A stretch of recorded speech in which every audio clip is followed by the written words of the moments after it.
ဒါနဲ့ခင်ဗျားဘယ်လမ်းမှနေတာလဲဗျာ ဟောကျွန်တော်ပြောင်းလာတာတပတ်လောက်ပဲကျွန်တော်လည်းနေတာ3လမ်းနဲ့မှနေတာပါ ဩ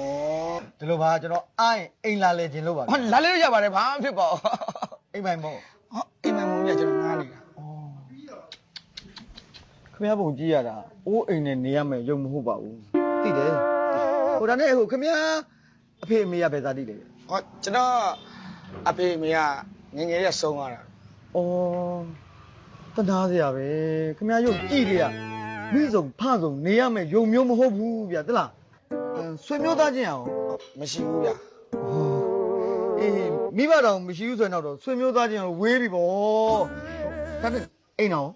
ဟောအိမ်တော်မရှိကျွန်တော်လူပြိုကြီးပါ ရုံမလေးခမ ्या ပုံစံကြည့်ရတယ်ဘယ်မင်းကလေးမှစိတ်ဝင်စားမှာမဟုတ်ဘူးတကယ်လို့ခမ ्या အိမ်တော်ကြခဲ့ရင်တောင်မှမင်းမကောင်းနဲ့မရနိုင်ဘူးခင်ဗျစားတော့ ဟော